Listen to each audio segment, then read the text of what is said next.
میں خواتین سے بھی گزارش کروں گا اور آپ تمام حضرات سے بھی گزارش کروں گا کہ آپ طہارت کے مسائل کو سنیں اور پھر دیکھیں وضو کیسے کیا جاتا ہے اور تیمم کیسے کیا جاتا ہے۔ آپ کے سامنے فضیلت الشیخ پروفیسر ڈاکٹر محمد اسحاق مدنی حفظہ اللہ، جو کہ جامعۃ الامام یونیورسٹی میں کافی زمانے سے لیکچر دے رہے ہیں، آج بھی وہاں پر موجود ہیں۔ آپ کے سامنے ڈاکٹر صاحب آ رہے ہیں، فلیتفضل مشکوراً۔ السلام علیکم ورحمۃ اللہ وبرکاتہ۔ الحمد للہ والصلاة والسلام علی رسول اللہ، اما بعد۔ میں بہت تفاصیل میں نہیں جانا چاہتا، بلکہ مباشرتاً جو موضوع دیا گیا ہے اس میں شروع ہو جاتا ہوں۔ يقول الله سبحانه وتعالى إذا قمتم يا أيها الذين آمنوا إذا قمتم إلى الصلاة فاغسلوا وجوهكم وأيديكم إلى المرافق وامسحوا برؤوسكم وأرجلكم إلى الكعبين۔ اس کے بعد میرے پاس ایک روایت ہے، حدیث میں، بہت سی حدیثوں میں آیا ہے وضو کا طریقہ، صفت الوضوء۔ سب سے مشہور حدیث حمران اپنے مولا عثمان بن عفان سے روایت کرتے ہیں، تو میں اس کی طرف ابھی آؤں گا۔ تو اس سے پہلے میں کچھ وضو کے بارے میں بتا دوں کہ وضو کیا چیز ہے۔ وضو میرے بھائیوں ایک عبادت ہے، لا تصح الصلاة الا به، یعنی نماز صحیح نہیں ہو سکتی الا کہ وضو کے ذریعے۔ تو وضو جب ایک اتنی اہم عبادت ہو گئی کہ اس کے اوپر دار و مدار ہے اس عبادت کا کہ جو سب سے پہلی اس کے بارے میں پوچھا جائے گا، وہ ہے نماز۔ اول ما یسأل العبد عن الصلاة۔ تو اس کا مطلب یہ ہے کہ وضو ایک بہت اہم عبادت ہے اور اس کے بارے میں جاننا ہر انسان کا واجب ہے۔ اولاً تو وہ ایک الگ ایک عبادت ہے، وہ نماز کے لیے بھی ہو سکتی ہے، وہ کسی اور کام کے لیے بھی ہو سکتی ہے، یعنی کوئی آپ قرآن پڑھیں جب بھی وضو کر سکتے ہیں، اور نہ بھی پڑھیں قرآن، اذکار پڑھیں جب بھی ہو سکتی ہے۔ وضو کا لغوی معنی ہے وضو الاضاءہ۔ اضاءہ سے مراد یہ ہے کہ الحسن والجمال۔ تو وضو اضاءہ سے بنا ہے کہ وضو یعنی کرنے سے آپ کے اندر ایک جمال پیدا ہوگا، اور اس میں کوئی شک نہیں کہ آپ جس کو دیکھیں گے کبھی کبھی کہ نماز پڑھتا ہے کہ نہیں، تو اس کے چہرے سے آپ اندازہ لگا سکتے ہیں کہ اس کے چہرے پر رونق نہیں ہے، کیونکہ وضو ایک ایسی عبادت ہے جس سے انسان کے اوپر رونق آتی ہے۔ یہ تو ہو گیا دنیاوی مسئلہ۔ ایک اخروی یہ ہے کہ وضو اللہ کے نبی کی امت کی خاصیت ہے۔ کیسے خاصیت ہے کہ دوسری کسی امت میں وضو نہیں تھا۔ ایک روایت میں آیا ہے وَأَنْبِيَاء وَوُضُوء أَنْبِيَاء آخرین، تو وہ روایت ضعیف ہے۔ اور ایک روایت میں ابن ماجہ کے میں آیا ہے کہ ابراہیم علیہ السلام کا وضو ایسا تھا، تو وہ روایت تو بالکل واہی ہے۔ واہی سے مراد یہ کہ ضعیف نہیں، اس سے بھی زیادہ، اس کو بالکل نہیں لیا جا سکتا۔ تو وضو جو ہے وہ ایک کیا ہے، امت مسلمہ کی خاصیت ہے۔ کیا ہوگا؟ اللہ کے نبی نے کہا کہ یعنی من اراد ان یطیل الغرہ، یعنی وضو کی وجہ سے امت مسلمہ کے اندر غرہ و تحجیل کا لفظ آیا ہے۔ غرہ اسے کہتے ہیں جیسے یہ گھوڑا ہوتا ہے، اس کے پیشانی پہ سفیدی ہوتی ہے۔ وہ تحجیل اسے کہتے ہیں جو ہاتھ پیروں میں بھی سفیدی ہو۔ تو اس سے استعارہ کے طور پہ لیا گیا ہے کہ امت مسلمہ کو میں پہچانوں گا اس غرہ و تحجیل سے، یعنی سفیدی منہ پر اور ان کے ہاتھوں پیروں پہ سفیدی ہوگی۔ تو یہ سفیدی کس وجہ سے ہے؟ یہ سفیدی وضو کی طرح وجہ سے ہے، کیونکہ وضو کرتے تو یہ خاصیت ہو گئی امت مسلمہ کی، یعنی امت مسلمہ جو ہے وہ خاصیت سے پہچانی جائے گی۔ خاصیت کیا ہے؟ سفیدی اس کے ہاتھ پیروں کی۔ تو ایک تو یہ ہو گئی۔ دوسری بات، اللہ کے نبی نے کہا کہ من یرید الاستطالہ، یعنی جو سفید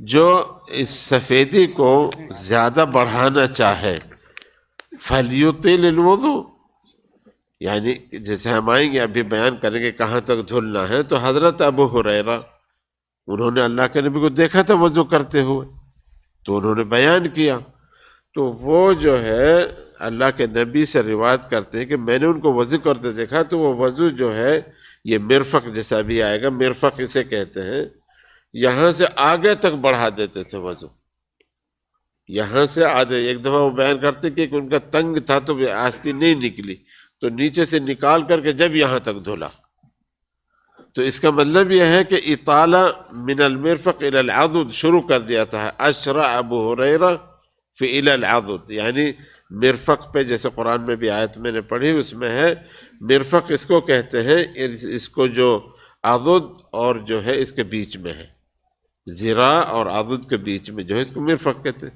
مرفق اس کو کیوں کہتے ہیں؟ اس لیے کہتے ہیں کہ اس سے ارتقاء کیا جاتا ہے ہمیشہ، بلکہ اس پہ یوں اتکا لگایا جاتا ہے، اور ضرورت پڑنے پہ اسے مارا بھی جاتا ہے، جیسے آپ جانتے ہیں، یعنی اسے بہت تیزی سے۔ ایک ہمارے دوست تھے ابوالکلام، پتہ نہیں وہ ہیں اللہ بخشے یا ہیں شاید زندہ ہے، میں جانتا ہوں، مبارک پور کے تھے، ان کو ایک افریقی نے جامعہ اسلامیہ میں اتنی زور سے یہ ماری تھی کہ ان کے پسلی پتہ نہیں کہ مہینہ درد رہا تھا۔ تو یہ مرفق جو ہے کئی معنوں میں آتا ہے، تو ہم اس کو جو معنی مراد لیں گے ابھی وہ یہ کہ یہاں تک وضو ہے۔ اچھا، وضو جو ہے وہ 3 لفظ ہیں جو حمران اپنے عثمان بن عفان سے روایت کرتے ہیں، دعا بوضو، تو ایک تو ہوا وضو، ایک ہوا وضو، اور ایک ہوا وضو، 3 لفظ ہیں۔ تو اس کو فارسی میں کسی نے کہا ہے وضو را در وضو کردن وضو کن، وضو را در وضو کردن وضو کن، یعنی وضو تو یہ حرکت ہو گئی کہ جو ہم کرتے ہیں وضو، وضو پانی کو کہتے ہیں، وضو اس برتن کو کہتے ہیں جس میں پانی رکھا جاتا ہے۔ اب اس میں یہ کہ اگر برتن سونے چاندی کا ہے تو اس میں وضو نہیں ہوگی، کیونکہ وہ ممنوع استعمال کرنا۔ اسی طرح سے اگر کسی کا چوری سے پانی لیا ہے تو اس سے بھی وضو نہیں ہوگی، اور اسی طرح سے اگر پانی جو ہے کوئی اس میں خلل ہے، یعنی گندگی ہے، بو ہے، ایسے وہ تو چیزیں دوسری ہیں۔ تو اس کا مطلب یہ ہے کہ وضو اور وضو اور وضو، یہ 3 لفظ اس کے حدیث میں بھی آیا ہے وضو۔ تو اب یہ وضو جو ہے اس طرح سے ہم جب بیان کریں گے وضو کا مفہوم، تو ایک حدیث جو ہمارے سامنے وہ یہ ہے، جو حدیث عن انس ان رجلا جاء الى رسول الله صلی اللہ علیہ وسلم وقد توضع وترك على قدمه مثل موضع الظفر، ایک ناخن کے برابر کوئی جگہ رہ گئی تھی جہاں پانی نہیں پہنچا تھا، تو اللہ کے نبی نے کہا ارجع فاحسن وضوءک، کہنے کہ جاؤ اپنی وضو کو صحیح کرو۔ اس کا مطلب یہ ہے کہ جلد بازی میں کسی بھی طرح سے کوئی وضو کرنا یہ مسئلہ بالکل صحیح نہیں ہے، اور وضو ایک اساس چیز ہے کہ لا تقبل صلاۃ من احدث حتی یتوضا، اگر کسی کا حدث ہو گیا، صغیر ہو کبیر ہو، تو اس کی نماز صحیح نہیں ہوگی یہاں تک کہ وہ وضو کرے۔ تو اچھا، دوسری بات ہے کہ وضو کے بارے میں یہ ہے کہ وضو کتنی دفعہ ہاتھ پیر کو دھونا ہے۔ وضو کو 1 دفعہ بھی جائز ہے، اللہ کے نبی نے 1 دفعہ بھی دھوئے، 2 دفعہ بھی دھوئے، 3 دفعہ بھی، تو 3 آخری، اس سے زیادہ نہیں دھوئے ہاتھ پیر کو 3 دفعہ۔ تو اس میں اکثر لوگ یہ کہتے ہیں کہ 3 دفعہ افضل ہے اگر امکانیہ ہو تو، اور اگر نہیں ہو تو 1 دفعہ بھی کافی ہے۔ یہاں ایک مسئلہ یہ بھی آتا ہے کہ کچھ اعضاء کو 2 دفعہ دھو لیا، کسی کو 1 دفعہ دھویا، تو ایسا بھی جائز ہے۔ کیوں کہ میں نے دیکھا کہ میرے ہاتھ میں کچھ زیادہ ہی کام کر رہا تھا، مٹی میں تو نہیں لگی ہوئی، تو میں اس کو زیادہ دھو سکتا ہوں اس کو ختم کرنے کے لیے۔ اور ایسا ہوا، اللہ کے نبی سے مروی ہے بعض میں کہ اس نے اپنے بعض اعضاء کو 2 دفعہ دھولا، بعض کو 1 دفعہ دھولا، بعض کو 3 دفعہ دھولا۔ تو ایک ہی وضو میں یہ فرق بھی ہو سکتا ہے۔ لیکن 3 سے زیادہ نہیں۔ تو اس کے بعد ہم جب یہ سمجھ گئے کہ ہمیں وضو کرنا ہے اور وضو کا یہ مسئلہ ہے کہ بھائی وضو 3 دفعہ یا 2 دفعہ 1 دفعہ ہو سکتی ہے، تو اس میں پانی کا اسراف نہیں ہونا چاہیے، جیسے کہ ہم بہت زیادہ بزبوز کھول دیتے ہیں اور وہ پانی اس طرح بہتا ہے جیسے کہ اس کا کوئی حساب نہیں، تو اللہ تعالیٰ اس کا حساب لے گا۔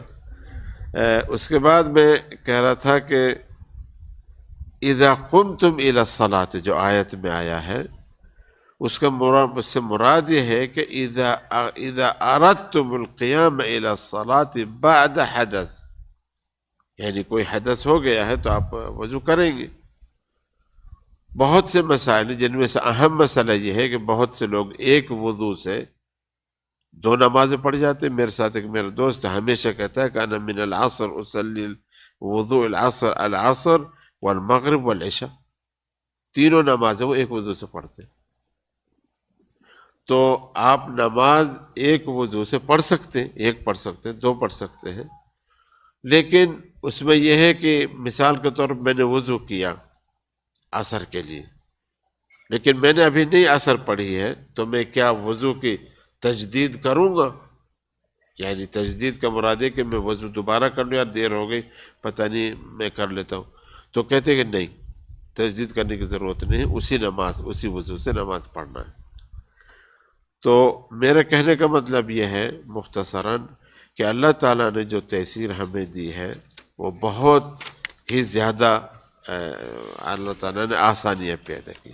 میں وہ حدیث پڑھنے جا رہا ہوں جس حدیث میں صفت الوضو ہے، وہ یہ ہے عن ابن شهاب ان عطاء بن يزيد الليثي اخبره ان حمران مولى عثمان اخبره ان عثمان بن عفان دعا يوما بوضوء، وہ کہتے ہیں کہ عثمان بن عفان نے ایک روز وضو کا پانی مانگا، یعنی وضو کے لیے، فتوضا، اب وہ وضو کی صفہ بیان کر رہے ہیں، وغسل كفيه 3 مرات، غسل كفيه 3 مرات، مطلب یہ کہ جو کف ہے یہی تو عادات ہے نا وضو کی، اسی کے ذریعے وضو ہوگا، تو اگر یہ صاف نہیں ہے تو کیسے وضو صحیح ہوگا؟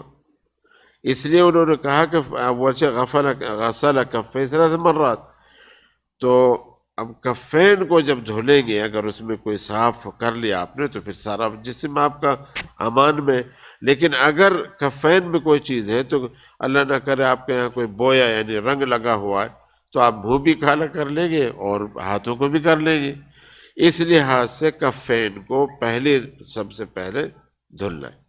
اچھا، کفین کو دھلنے سے پہلے، وضو شروع کرنے سے پہلے 2 چیزیں بہت اہم ہیں، وہ ایک تو یہ کہ آپ کو نیت کرنی ہے، ہر عبادت کے لیے نیت ہوتی ہے، لیکن اس نیت کو زبان سے بولا نہیں جاتا، اس نیت کو دل میں رکھتے ہیں۔ یہاں تک کہ جو حج کے بارے میں اجازت ہے نیت کی، وہ یہ نہیں ہے کہ یا رب انا انوی للحج ثم لنعمت اللہ، انما تلبی تلبیہ، یعنی تلبیہ کہیں گے آپ تو اسی میں جو ہے وہ نیت ہے، اور تلبیہ جو ہے بالجہر کہنا جائز ہے، اس لحاظ سے وہاں نیت جو ہے اس کو کہتے ہیں کہ ہاں بالصوت جائز ہے، لیکن یہ نیتیں نہیں جائز ہیں کسی بھی حال میں، بلکہ یہ اندر آپ کو نیت کرنی۔ اس کے بعد بسم اللہ پڑھنا ہے، تسمیہ، کچھ لوگوں نے واجب کہا ہے اور کچھ لوگوں نے سنت ہے، لیکن اگر یاد ہے بسم اللہ تو اس کو ضروری پڑھنا ہے، بھول گئے تو کوئی بات نہیں، سبحانہ و تعالیٰ غفور رحیم ہے، لیکن آپ کو نماز کے لیے پہلے نیت ہے، وضو کے لیے، پھر بسم اللہ ہے، اس کے بعد بسم اللہ کے بعد پھر ہاتھ دھلنے آپ کو، پھر ہاتھ دھلنے کے بعد دیکھیں وہ کہتے ہیں وغسل کفیہ 3 مرات ثم مضمض واستنشق، پھر مضمضہ کریں گے آپ، مضمضہ سے مراد پانی منہ میں لیں گے، اور مضمضہ سے عربی کے مراد یہ ہے کہ یدیر ماءہ فی الفم، یعنی پانی کو گھمائیں گے آپ اندر منہ کے۔ اب اس سے مراد یہ نہ سمجھے کوئی کہ جو بھی منہ میں ہے وہ سب نکال دیا جائے، نہیں، جو نکل جائے گا وہ نکل جائے گا، یعنی یہ نہ سمجھے کوئی کہ میں 2-4 دفعہ اس کو دھل کے نکالوں، نہیں، کیونکہ یقیناً جب اگر کوئی کوئی چیز ہے منہ میں تو آپ کو جب پانی لیں گے تو پانی گھمانے سے وہ نکل جائے گی. تو یہی مراد اس سے ہے کہ کوئی چیز ایسی نہ ہو جو آپ کو نماز میں مشغول کرے، کوئی کھانے کا بقیہ ہو یا وہ ہو یا ایسا ہو، یا کوئی چیز ایسی ہو جس میں کسی نے لہسن کھا لیا ہو تو اس کی بو سے دوسروں کو بھی تکلیف ہو. یہ سب باتیں ہیں. اس کا مطلب یہ کہ آپ جو ہے مضمضہ کریں گے پہلے.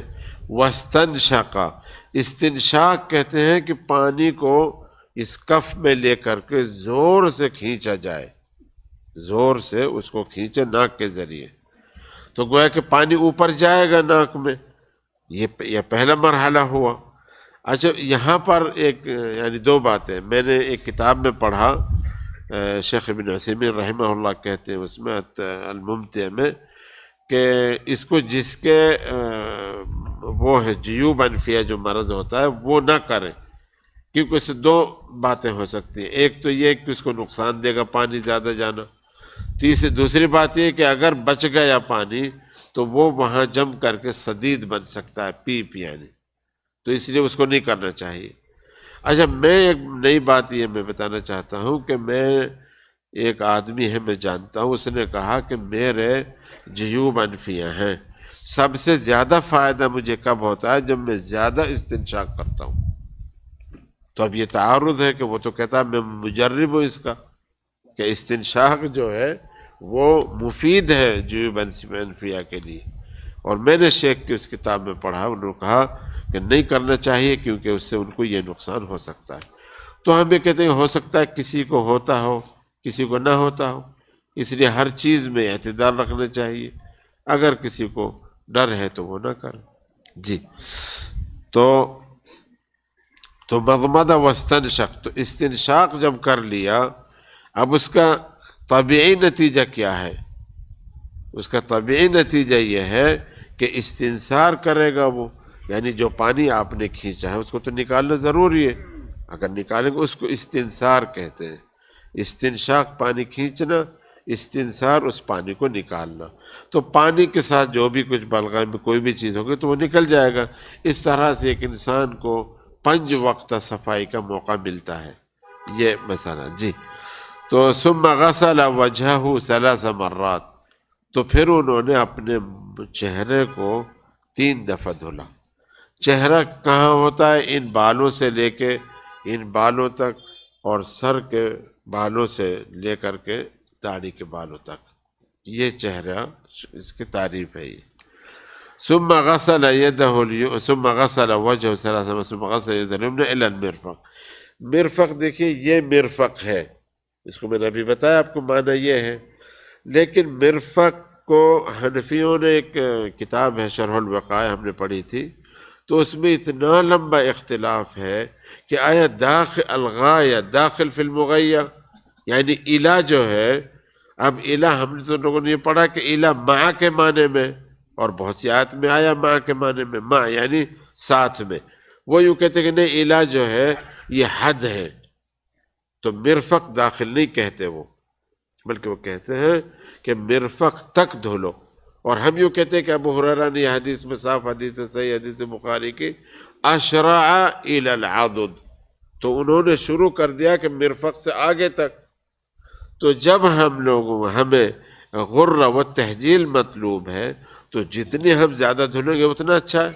ثانیاً الہ جو ہے مع کے معنی میں، یعنی مرفق کے ساتھ، اور میں نے مرفق کا آپ کو بتایا ابھی. تو الہ سے یہ کہتے ہیں ثم غسل يده اليمنى الى المرفق 3 مرات ثم غسل يده اليسرى مثل ذلك، تو اس کو بھی ایسے ہی دھلا مرفق تک. یعنی مرفق جو یہ ہے کوہنی، یہ داخل ہے غسیل میں دھونے. جی، ثم مسح برأسه. اب مسح الراس ایک مغیرہ بن شعبہ کی روایت ہے کہ انہوں نے اپنے امامہ پر مسح کیا تھا اور اپنی ناصیہ پر. تو حنفی نے کہا کہ نہیں، اگر ناصیہ پہ مسح ہو جائے گا تو کافی ہے. نہیں، ہم تو کہتے ہیں جو حدیث سے دلیل پکڑ رہے ہیں اس میں کیا ہے؟ اس میں مغیرہ بن شعبہ نے مسح اپنے امامہ پہ کیا تھا تو امامہ کرنے کے بعد تو ناسیہ پہ تو کوئی بات نہیں ہے پھر تو، کیونکہ انہوں نے تو پورے اس پر سر پہ کیا ہے، تو صرف ناسیہ پہ صحیح نہیں ہوگی وضو اگر کسی نے ایسا کیا تو۔ اس لیے ضروری ہے کہ یہاں سے آپ یوں لے جائیں گے پھر یہاں سے لائیں گے تو پورے سر کے اوپر آپ کو مسح کرنا ہے۔ اچھا، ایک حدیث میں ہے الاذنان من الراس، لیکن یہ حدیث کچھ نے ضعیف کہا ہے اور کچھ نے اس حدیث کو صحیح بھی حسن کہا ہے۔ تو اذنان من الراس کا مطلب یہ ہے کہ اسی پانی سے جس سے آپ نے سر کا مسح کیا ہے اسی پانی سے آپ کانوں کا بھی مسح کریں گے۔ تو کان کا مسح سبحان اللہ اگر آپ دیکھیں گے تو اللہ تعالیٰ نے اس میں کچھ ایسے لفظات بنائے ہیں کہ جو مسح کے لیے بہت واضح ہیں۔ یعنی جیسے ہم نے مسح کر کے یوں لائے، یوں لانے کے بعد ہم یہاں آئے، ہماری انگلی یہاں سے شروع ہوئی، یوں چلی، یہاں لانے کے بعد یوں ایسے لائیں۔ تو سبحان اللہ جو مکان یہاں غبار جمع ہونے کے امکانیات اس میں ہے وہ سارے آپ ہر وضو 5 دفعہ وضو کریں گے وہ صاف ہو جائے گا۔ تو اتنا بہترین سبحان اللہ اللہ تعالیٰ نے وضو کا وہ بنایا ہے کہ اسے کوئی چیز آپ کہہ نہیں رہے گی۔ ثم مسح براسه ثم غسل رجله اليمنى الى الكعبين۔ اب جب آپ نے منہ دھل لیا، ہاتھ دھل لیے، اب پیر پہ آ گئے تو سب پہلے یمین سے شروع کریں گے، چونکہ اللہ تعالیٰ نے یمین سے شروع کیا۔ پھر ایک حدیث میں آیا ہے الرسول صلی اللہ علیہ وسلم کان یحب التیامن فی کل شیء فی تنعلہ فی ترجلہ۔ تو اب جب یمین سے شروع کریں گے تو اس کا طریقہ یہ ہے کہ جیسے پیر آپ نے یوں دیا تو پہلے یہاں پانی ڈالیں گے، اس پانی کے ذریعے یہاں سے یہ جو منابت ہیں اصابع کے بیچ کے حصے ان کو بھی آپ کو دھلنا پڑے گا یمین سے، تو ان کے ذریعے سے پانی آپ کے پیر کے آخر تک چلا جائے گا۔ اچھا، کعبین کسے کہتے ہیں؟ اس میں بھی تھوڑا سا اختلاف مختصر بتا دوں۔ کعبین جو پنڈلی کے اخیر میں اور پیر شروع ہونے سے پہلے 2 ہڈیاں ہیں، یعنی پنڈلی کے اخیر میں ایک ادھر ہڈی ایک ادھر ہڈی ہے، تو ان کو کہتے ہیں العظمان النائتان، نابتان، یعنی جو ہڈیاں ابھری ہوئی ہیں۔ تو یہ مراد ہے کعبین سے نا، اور ضرور یہ کعبین میں بھی یہی مرفقین والا مسئلہ ہے، کعبین داخل ہیں وضو میں، یعنی دھلنا پڑے گا کعبین سے اوپر تک۔ اچھا، بعض لوگوں نے یہ کہا کہ نہیں، کعبین یہ نہیں ہے، یہ تو وہ ہڈیاں ہیں جو آپ دیکھیں گے یہ پیر ہے آپ کا تو یہاں پہ بھی ایک ہڈی ہے، وہ کہتے ہیں کہ نہیں یہ ہڈی مراد ہے، بلکہ یہ بالکل عربی کے خلاف ہے، عربی کے معنی میں کعبین کے یہ ہوتا ہے۔ تو جب آپ اس کو دھلیں گے تو یہ مراد نہیں ہے ہڈی، بلکہ یہ مراد ہے ہڈی جو کہ پنڈلی کے اخیر میں آتی ہے۔ اس لحاظ سے یہ کہیے کہ ثم غسل رجلہ الیسریٰ مثل ذلک، جیسے پہلے یمین کو دھلا اس طرح سے۔ ثم قال رأیت رسول اللہ، انہوں نے کہا کہ میں نے اللہ کے نبی کو دیکھا اسی طرح سے وضو کرتے ہوئے جیسے میں نے بتایا۔ وہ کہہ رہے پھر اللہ کے نبی نے کہا کہ من توضأ مثل وضوء ھذا، جس نے میری ایسی وضو کر کے اس طرح سے وضو کر کے ثم قام ورکع رکعتین، انہوں نے پھر 2 رکعتیں پڑھی، لا یحدث فیہما نفسا، اس میں وہ اپنے نفس سے بات یعنی اپنے آپ کو مشغول نہیں کیا، ذہنی طور سے وہ نماز میں رہا، یعنی خشوع اور خضوع کے ساتھ نماز پڑھی۔ غفر اللہ ما تقدم من ذنب، اللہ تعالیٰ ان کے جو بھی گناہ گزرے ہیں وہ سب کو بخش دے گا۔ تو اب شرط یہاں یہ آ گئی دو ان کی کہ ایک تو ایسا وضو ہو اس نماز کے لیے جس میں آپ کی بخشش ہو سکتی ہے، اور دوسری نیت یہ ہے کہ انسان کو خشوع اور خضوع ہونا چاہیے، اگر ایسا نہیں ہوا تو جو ہے وہ نہیں ہو، تو یہ جو ہے بخشش یا یہ حدیث کے مترادف آپ نہیں ہوں گے۔ اچھا، دوسری بات یہ ہے کہ میں نے کہا غرًا محجلین، تو اس میں ایک حدیث میں آیا اللہ کے نبی نے کہا انتم الغر المحجلون یوم القیامہ من آثار الوضوء، تو گویا کہ وضو کے اثر سے ہی غر محجلین ہوں گے نا، تو اس کا مطلب یہ وضو ایک خاصیت ہو گئی امت مسلمہ کی۔ ثانی خاصیت کیا ہو گئی کہ ساری امت مسلمہ دوسری امم سے متمیز رہے گی، چونکہ اس کے چہرے اور ہاتھ پیر میں سفیدی سے چمک رہے ہوں گے۔ الغرہ جیسے میں نے کہا تھا بیاض میں فی جبہۃ الفرس، وہ تو اسی استعارہ کے طور پہ لیا گیا ہے،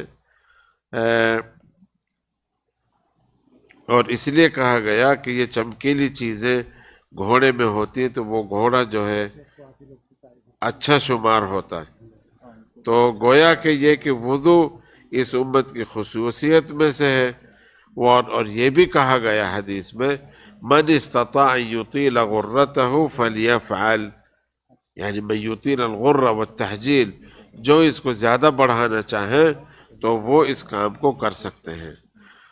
تو میرے پاس کوئی اس کے بارے میں بہت زیادہ وہ نہیں ہے، اگر کسی کو کوئی سوال پوچھنا ہو یا کسی بھی وضو کے بارے میں کوئی بھی جانب ہو تو میں اس کی شرح کر سکتا ہوں، یا کوئی چاہے تو میں بتا بھی سکتا ہوں کہ وضو جو ہے کیسے کرنا ہے، یعنی دائیں ہاتھ سے پانی لے کے بائیں پہ ڈالنا ہے، دونوں ہاتھوں کو پانی میں نہیں ڈالنا چاہیے، کیونکہ اگر یہ آلات یہ دین جو ہے یہی آلہ ہیں وضو کے، اگر یہ صاف نہیں ہے تو پھر سارے جسم کو، اس لیے ان کو پہلے صاف کیا جائے اور ان کو پانی میں نہیں ڈالنا چاہیے۔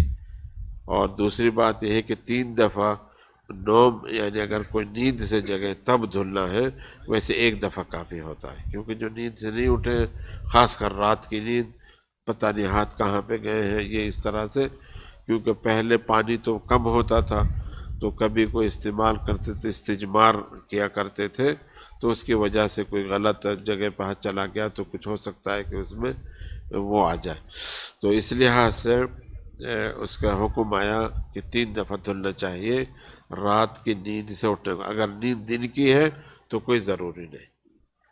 میں چاہ رہا تھا کہ اگر کوئی سوال ہو تو اسے آگے بڑھایا جائے بات کو۔ عملی طور پہ کہاں دکھو؟ یہیں پر؟ اچھا ٹھیک، عملی طور پہ ہاں، تو آپ کسی کو سوال ہو تو بتائیے، ورنہ میں عملی طور سے وضو کو بتاتا ہوں کہ کیسے وضو کرنا چاہیے۔ جی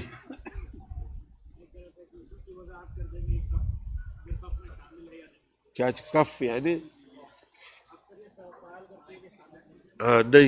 نہیں دیکھیے، یہ تو سوال ہی پیدا نہیں کسی نے کیا، جہاں تک ہم نے پڑھا ہے کہ کف مرفق میں شامل ہے، اس میں کوئی شک نہیں، اس کو ید شمار ہوتا ہے نا یہ، تو جب ید یہاں تک مرفق ہے، اس کو ذراع بھی کہتے ہیں عربی میں، اس کو ذراع بھی کہتے ہیں، اور یہ عضد ہے، یہ عضد ہے اور یہ ذراع ہے سارا، تو اس کے یہ آئی ہے کہ ہاتھ دھلنے کے بعد جب یہ ذراع دھلیں گے، اس میں مرفق ہے یہ ریا، تو یہ مرفق کو تجاوز کر کے دھلنا ہے، مرفق تک نہیں دھلنا ہے، اور کف تو یقیناً شامل ہے، کسی نے خلاف نہیں کیا۔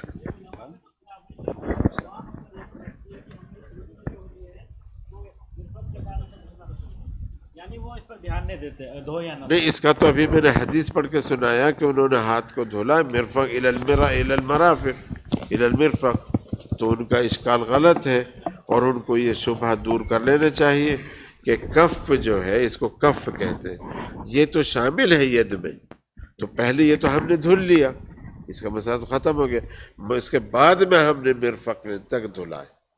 تو مرفقین میں جو تھوڑا سا خلاف ہے بس وہ یہ ہے کہ الا آیا ہے اس میں، الی المرافق، تو ہم کہتے ہیں کہ الا جو ہے مع کے معنی میں ہے، یعنی مرفق کے ساتھ، یعنی الا اگر کہیں گے غایہ ایک ہوتی ہے، غایہ ایک مغیہ، تو غایہ یہاں تک ہے الا سے، وہ کہتے ہیں نہیں یہاں تک مرفق داخل نہیں ہے، تو ہم لوگ کہتے ہیں نہیں داخل ہے، کہ اس کی دلیل یہ ہے کہ ابو ہریرہ نے جب بتایا کہ بھائی ابو ہریرہ اشرع فی العضد، تو وہ آگے تک دھلنے لگے، اسی طرح کعب سے اوپر دھلا کرتے تھے پیر کو، یہ مسئلہ، تو کف کا مسئلہ تو ہے نہیں، بس مرفق میں تھوڑا خلاف ہے بس۔ وہ ہمارے یہاں چوتھائی کہیں کتابوں میں کسی حدیث میں نہیں ملا۔ مغیرہ ابن شعبہ کی روایت ہے کہ انہوں نے اپنے امامے پر مسح کیا اور اپنی ناصیہ پر بھی کیا، تو یہ انہوں نے یہ تو چھوڑ دیا امامہ اور وہ ناسیہ لے لیا. تو ہم یوں کہتے ہیں کہ بھائی عامر بن مغیرہ بن شعبہ نے راس پہ کر تو لیا، چونکہ امہ پہ کیا تھا انہوں نے مسح. تو جب امہ پہ کر لیا تو یہ کیسے ہو گیا کہ انہوں نے صرف ناسیہ پہ کیا؟ ناسیہ پہ تو نہیں کیا انہوں نے، سر پہ بھی کیا، ناسیہ پہ بھی کیا.